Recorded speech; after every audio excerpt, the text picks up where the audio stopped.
Welcome, climate viewers. My name is Jim Lee from ClimateViewer News.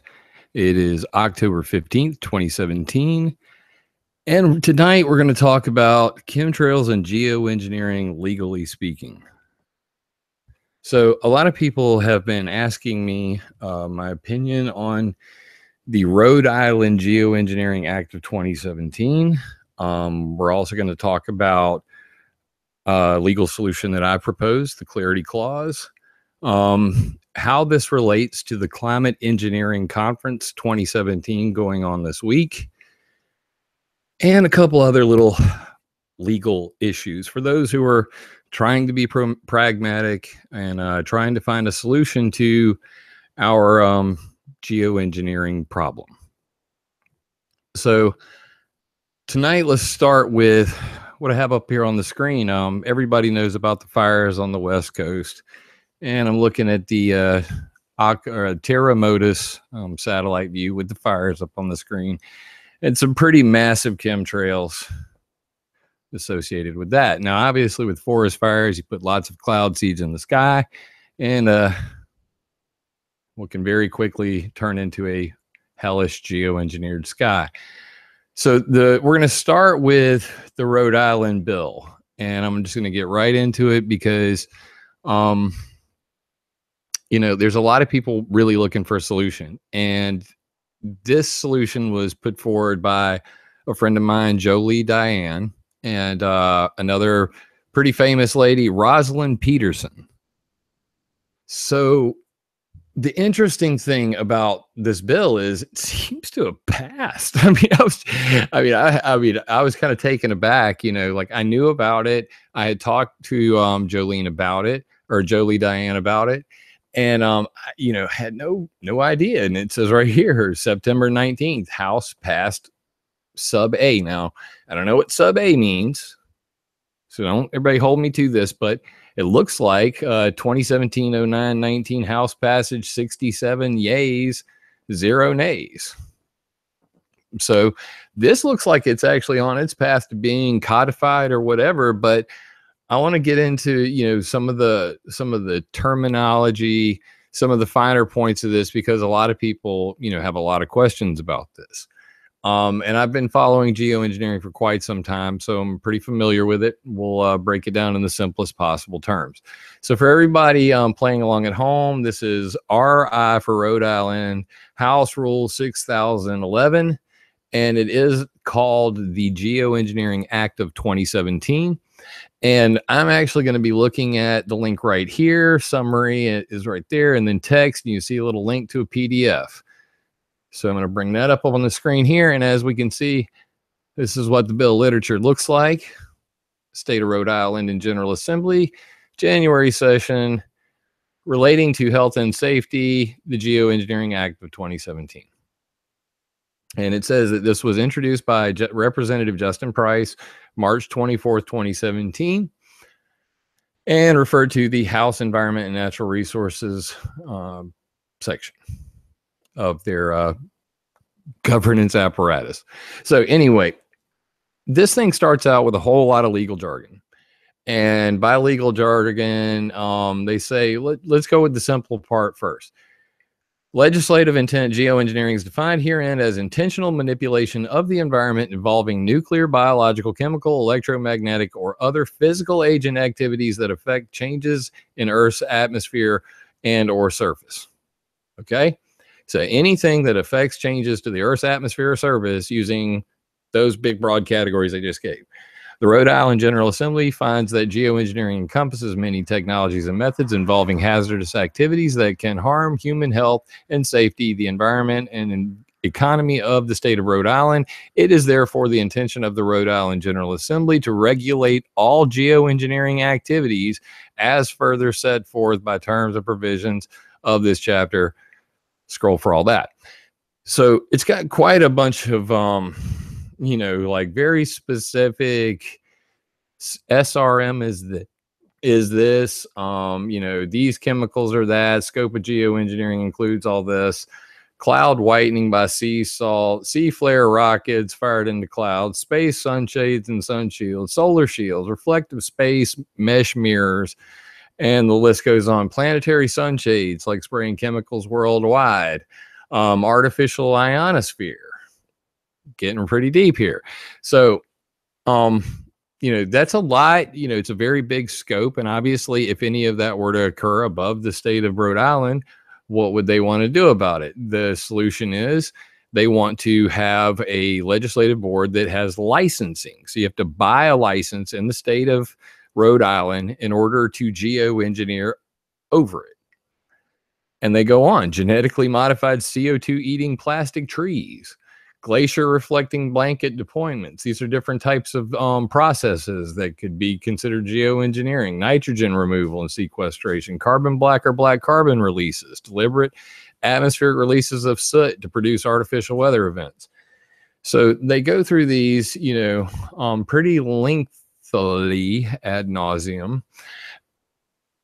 And I want to just point out that one of these just kind of punched me right in the face, and I don't understand. Maybe, and I'm going to get some clarification from Jolie and the girls on this, but I don't understand why this one line is in here. Any chemical substance other than the aircraft's fuel emissions. Other than the aircraft's fuel emissions, which are harmful but necessary for flight, or any chemical mixture such as chaff or blah, blah, blah. So it's just, it kind of like, I'm agreeing with like 99% of everything I'm seeing here. And then that just kind of hit me as a, why in the hell is that even in there? Just going to throw that out there because jet fuel contains metal particulates and other, things that make clouds. And above it said cloud production. It's one of the things that are regulated right here, cloud cover production. And it says specifically aerial releases of water vapor to produce man-made cloud cover. It does not say anything about metal particulates making cloud cover. I don't know. Maybe that's just too specific. And maybe it's intentionally worded that way for a reason I don't currently understand. But that's the one thing that really kind of just jumped off the page at me. And then it goes on to say, what effects will this have on the environment? They give a pretty lengthy list of those there. And finally, down here at the bottom, they give further legal definitions. I'm going to scroll through a lot of this because obviously links in the details. Please read it. I don't want to make this an extremely boring video where I scroll through and read it all to you. But the point is, Declaration of Geoengineering Policy. What are they actually talking about here is imposing fines and or imprisonment if you geoengineer. And this is through a licensing process. So what this law seeks to do, in my personal opinion, is bury a potential geoengineer in so much legal paperwork that one would probably never even try this in the first place, let alone ever. But what I do like is that it has one similarity to a bill that I'm proposing, and that is a 24-hour prior notice. So the similarity between the clarity clause, a solution I've been proposing for a long time, and this bill is that once a person applies for a license, and it says that, these would be for a period of time not to exceed 90 days. Every submitted license application shall be on public record within 24 hours of submission. Where a license is granted, it cannot be lawfully used for any activity other than that specified in the license, which constitute a contract. So this is interesting.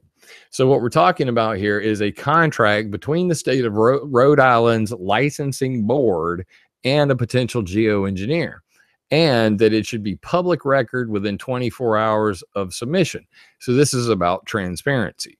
I like that. I like that a lot. It's a step in the right direction. Everybody should be following this. And then it obviously talks about evaluation periods, regulatory oversight, and environmental impact statements are heavily laced through this bill. So geoengineering license application process, all detailed out. You know, all of this makes sense to me. It makes sense, and then it kind of doesn't. We'll get into that in just a minute. But this makes sense to me, the licensing approach. Texas follows a similar format where they have the Texas Licensing Board, which approves all cloud seeding activities in Texas. So that makes sense to me. But then you get down here, penalties for violation. Now, this is really where, this is what the whole bill is really about. So everything above this point in the bill is explanations and legal definitions so that they can specifically say the thing that they want you to license and yada yada. But what matters in this document the most is obviously penalties for violations. So I'm going to read every word of this because this is the part that is pertinent to the show tonight. You know, chemtrails and geoengineering, legally speaking, how do we deal with people who violate these laws? Any person as defined in this chapter and any officer thereof who engages in any geoengineering activity within and or above any area of the state, and I guess of Rhode Island, or who fails to comply with the decision of the director shall be punished by a fine of not less than $500,000 or by imprisonment for not less than 190 days or by both fine and imprisonment. And every such person shall be guilty of a separate and distinct offense for each day during which each act of geoengineering has been conducted, repeated, or continued. So we're talking like a $500,000 fine per occurrence per day it occurred. So if you were to geoengineer the sky for 90 days, we're talking a big chunk of change potentially. And that's pretty interesting. And up to 100, it says for not less than 190 days of imprisonment. So is that 190 days per day you geoengineered? Wow. Interesting. Section B. Any person as defined above or any officer thereof who engages in geoengineering within and or above any area in the state who fails to comply with the decision of the director shall additionally be deemed in violation of the Air Pollution Episode Control Act pursuant to Chapter 23.1 and Title 23 and shall be subject to the provisions of that chapter, including but not limited to the use of executive orders to limit and restrain the actions of the person or persons in violation thereof. Oh, by the way, not just will we fine you and put you in jail, but you also broke the Air Pollution Episode Control Act, and that's got its own set of, you know, fees and legal yada yada, all that. Uno momento while I wet my whistle.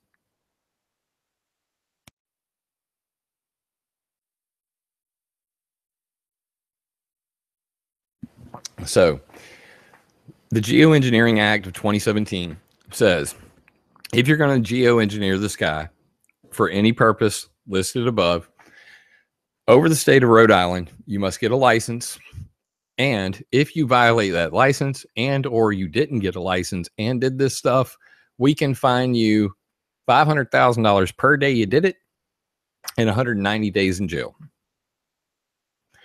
So the question remains, how is this effective? Because then it goes into rules and regulations in this tiny little paragraph, and that's it. That's a wrap. Okay. So that's the whole document. It's about 10 pages long.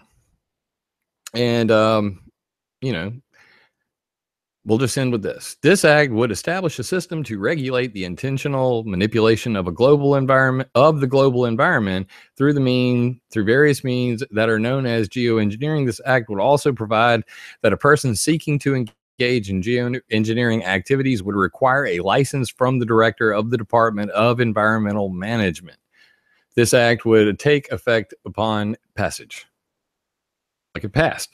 So this law looks great, you know, on paper, but it always comes down to how do you enforce it?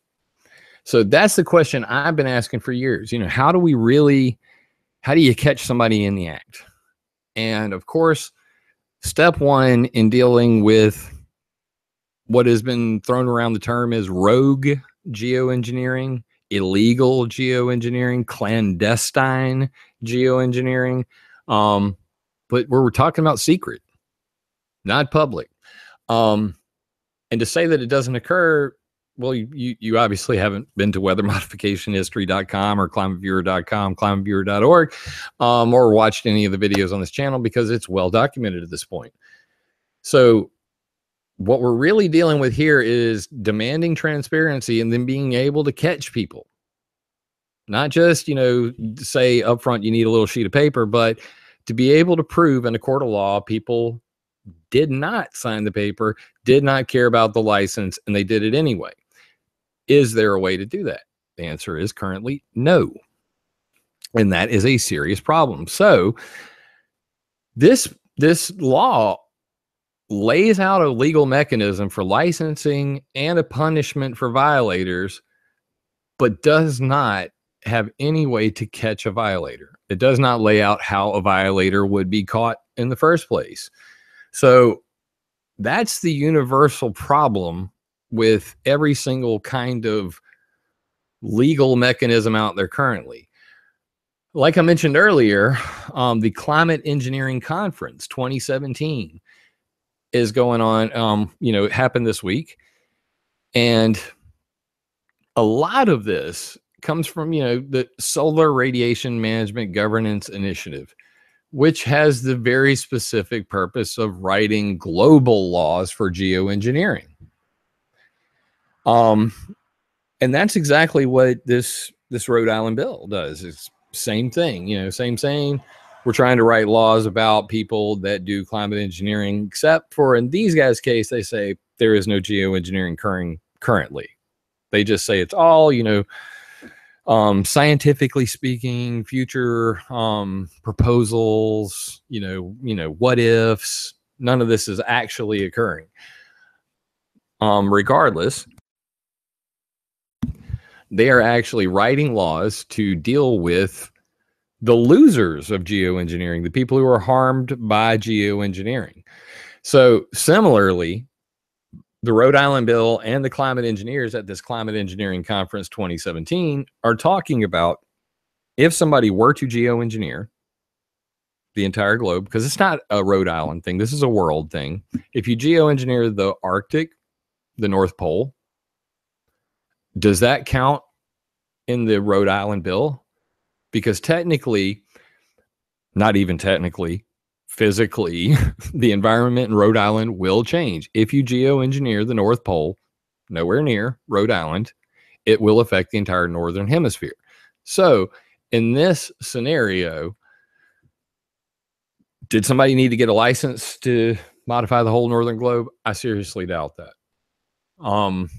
And furthermore, this climate engineering conference, that's what they're writing laws on too. So we need to be able to prove if somebody is geoengineering, to deal with these guys who are talking about geoengineering in the future in a legal regime. And finally, we need to deal with the government programs. And to say that militaries are not involved in climate engineering, once again, you'd be remiss. You don't know the history of geoengineering. So, I've got a great presentation on that. It's called Geoengineering, Weather Modification, and Weaponizing Nature. And I go through much of this military history and how weaponized weather is a thing and how we need to protect against it, because in the future, this is going to be much greater than nuclear warfare as, the weapon of choice. Mother Nature, geophysical weaponry, space-based weapons, where you use our tornadoes, hurricanes, laser beams to steer lightning bolts. All of this is a reality now, and it's only going to become more common. So our real problem is accountability for the people who violate the law, the people who do it on the sneak, on the down low, clandestine style, and we need a way to catch them. So on that note, I propose something called the Clarity Clause. And the Clarity Clause is similar to the Rhode Island bill, but it comes from a different place. And I'm over here on climateviewer.com/geoengineering. And if you scroll near the bottom, right past this, you'll see the Clarity Clause. And the idea here is very simple. Anywhere in the world, and this is rooted in something called NMOD. And if you're not familiar with it, in 1978, they banned weather warfare. because the U.S. Air Force was caught doing weather warfare over Vietnam in Operation Popeye, where they were dumping silver iodide and other lead iodide, all kinds of chemicals into clouds to make it rain on Vietnam. The slogan was "Make mud, not war." And everybody's seen the Ho Chi Minh Trail videos of them up to their knees in mud. So we were busted doing weather modification in Vietnam. The UN got together, wrote a law called NMOD, or the Convention for the Prohibition of Hostile blah, blah, blah, blah, blah. It's a very long title. It's written in 1978. So ENMOD, NMOD. So when they wrote this law in 1978, they never made a way to catch somebody doing weather warfare. And I found this fascinating because there's a historical precedent for this, and it has to do with North Korea. Right now, everybody hears about North Korea and their little nukes going off. And they'll say, we've detected an earthquake in North Korea, and we believe it's associated with a nuclear bomb. Well, that was that actually came as a result of something called the International Monitoring System, which consists of 337 forensic seismology, hydroacoustics, infrasound, and radionuclide monitoring stations worldwide. So they banned upper atmospheric nuclear explosions in 1963. And it wasn't until 1994 that they built a sensor network to catch people blowing up nukes in the atmosphere. So 1963 to 1994. In 1978, they banned weather warfare. To this day, there is no detection system. Therefore, I propose something called the Clarity Clause. And a clause is an addendum to a law, so an add-on to a law, an add-on to NMOD that is the verification side of NMOD, which can also be used for verification of commercial cloud seeding to geoengineering, similar to the Rhode Island bill. So for the Rhode Island bill to be effective, not only do you have to demand transparency, which is the first part of my law, you have to have the verification step and a way to catch people so that you can hold violators accountable. So from that, I came up with this: create a multilateral registry of cloud seeding, geoengineering, and atmospheric experimentation events with information and data collection on key characteristics. This actually comes from a guy, oddly enough, named Dr. James Lee. Now, everybody knows my name is Jim Lee, and my real name is James Lee, but I swear I am not Dr. James Lee, and this is just an extremely large coincidence. But when the UK government did a assessment of geoengineering proposals back in 2010, I believe this was, 2009, this guy, Dr. James Lee from American EDU, actually said, you know, hey, if we're ever going to do geoengineering in the future, maybe a good idea to start with would be find out who's doing cloud seeding worldwide now. Because before we go geoengineering the whole damn planet, maybe it'd be a good idea to know everybody involved in climate engineering or weather modification. So to do that, he calls it a multilateral registry. Multilateral means all parties from all different nations, multilateral. And registry is obviously a place for them to sign up and put their stuff in one spot. So I'm basically taking what he said and putting it together with what I would call like a publicly available website run by the World Meteorological Organization and a publicly run group as a secondary mechanism, you know, to keep these guys honest.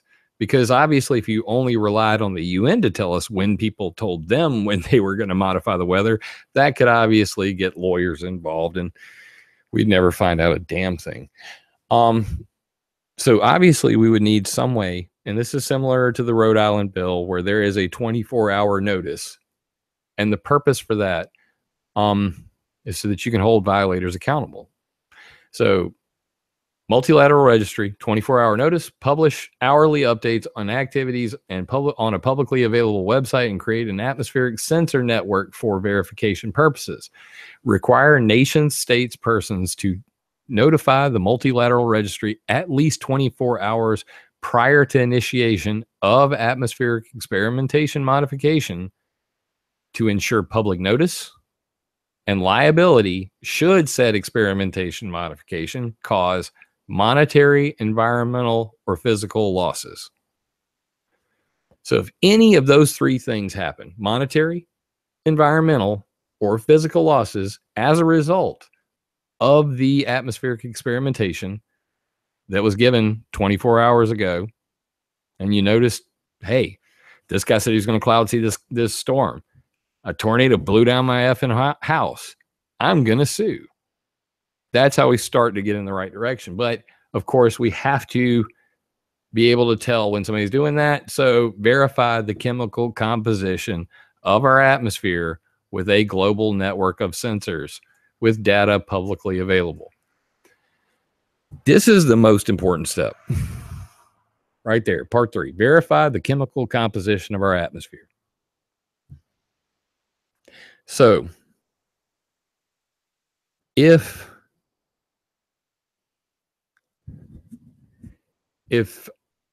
Fukushima occurs and radiation is going worldwide, we should know. If a terrorist dumps chemicals in the sky, we should know. If Russia, China, America decides to geoengineer the planet by dumping sulfuric acid, titanium, aluminum, barium, diamond dust, calcium, bismuth triiodide, you name it, we should know. So what do all of these things have in common? They are chemtrails, legally speaking.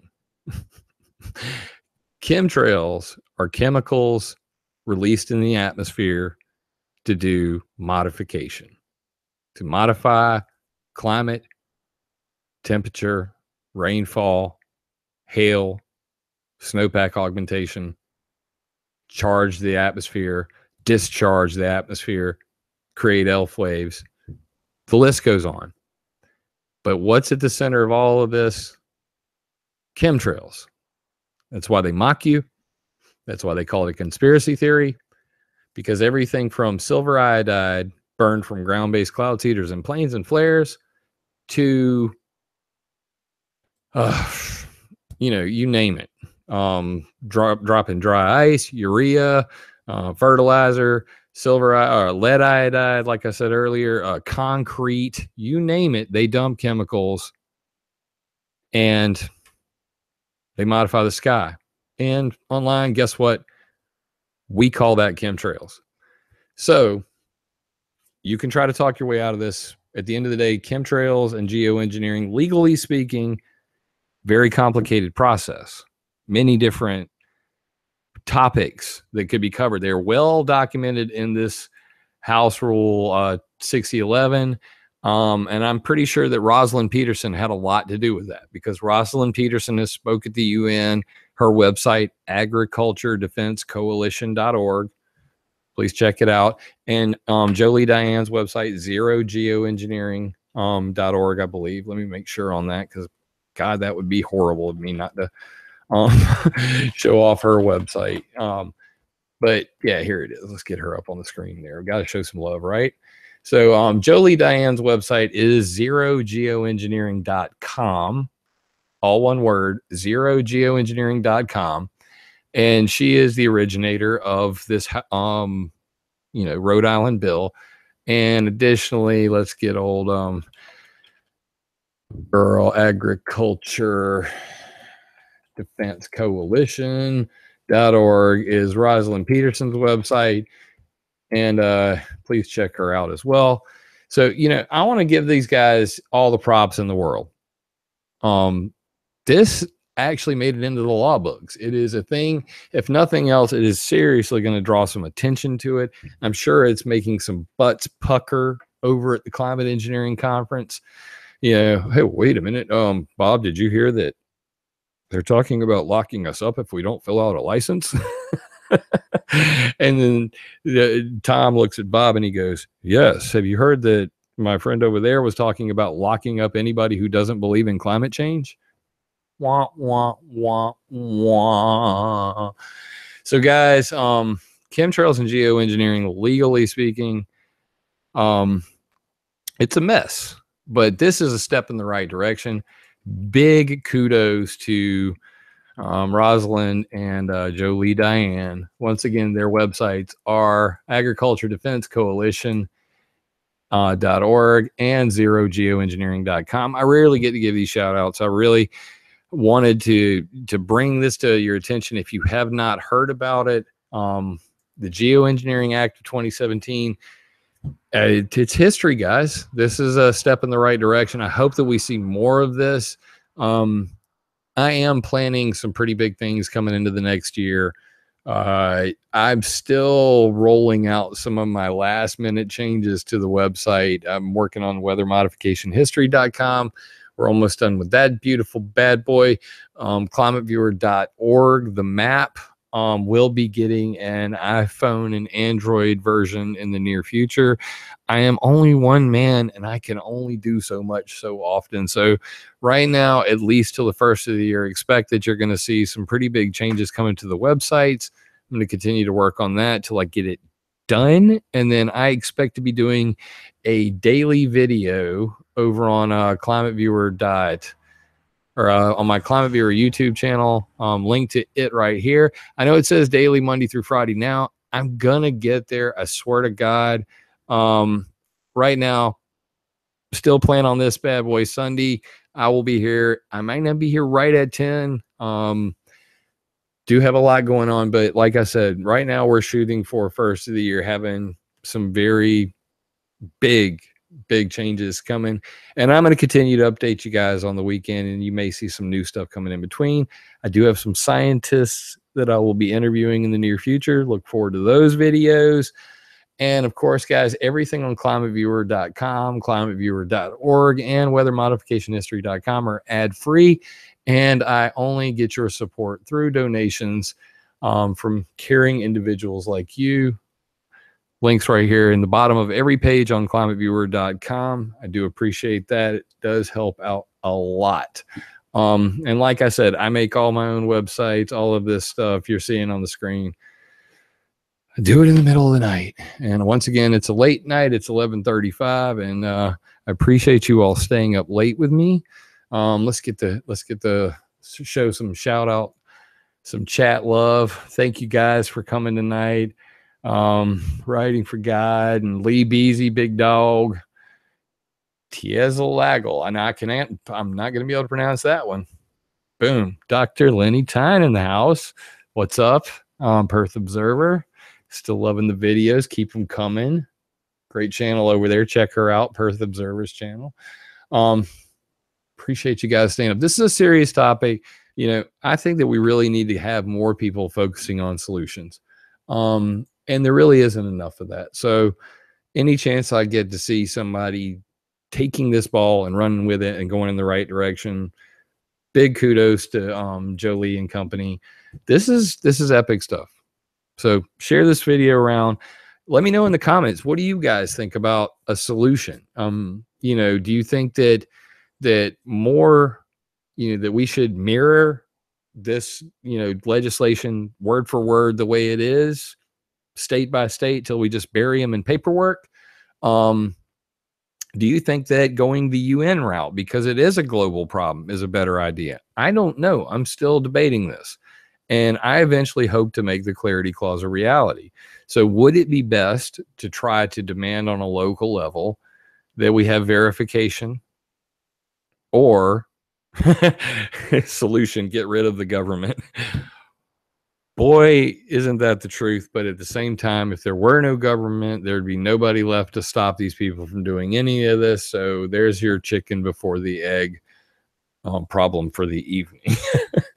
And, you know, regardless of what we do, and this is the thing that I really want to hit home with, regardless of what we do, this is a big world, and the military is seriously involved in weather modification, have been for quite some time. They will not stop. Does not matter what laws we pass. If the government of China or Russia try to steer a hurricane at us or cause some high pressure zone to destroy our crops, the CIA has done it before. Rain embargo on Cuba to destroy sugar crops. there, economic warfare would reign. President Ahmadinejad saying that the EU stole its reign. The Haiti president saying that we dropped an earthquake weapon on them. This is pretty common all over the world. Most people already know about, and most of this is well documented. So the truth of the matter is this: geoengineering is coming whether we like it or not.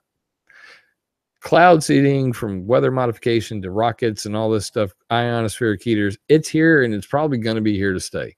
So what are we going to do about it? Are we going to just sit here and try to scare the hell out of each other and, cry, bitch, and moan? Or are we going to see what, as, humans who live on this earth, who care about the environment, who want our kids to grow up in a world where they don't have to be scared that somebody's steering a hurricane at them or a tornado, what can we do to try our best to protect ourselves from evil corporations, evil, nefarious government, military, yada, yada? The best thing we can do is verify, trust, but verify. So with that, I started building ClimateViewer.org as a way to try to get all of the atmospheric sensors I could find, put them in one place. You can find them over here on the sidebar. Click on weather, fire, volcanoes, satellites, weather, all that stuff. Anything up here at the top says live, it's live. So if we can, at some point in the future, detect atmospheric dispersal of chemicals on a worldwide basis, then even if the Russian government decided to come over and dump a bunch of chemicals and try to modify the weather, at the very least, we'd know. Whenever Kim Jong, crazy guy, blows off a nuke, we know. I mean, knowing is half the battle. So with that being said, we demand transparency. We want verification. These are the two solutions that I put forward. They're combining a clarity clause. Jolie Diane and Rosalind Peterson's work, amazing, stellar. It's already on the books. We're winning, people, and I hope to see more of this in 2018. Let's keep this ball rolling. And unless someone like you cares a whole awful lot, nothing's going to get better. It's not.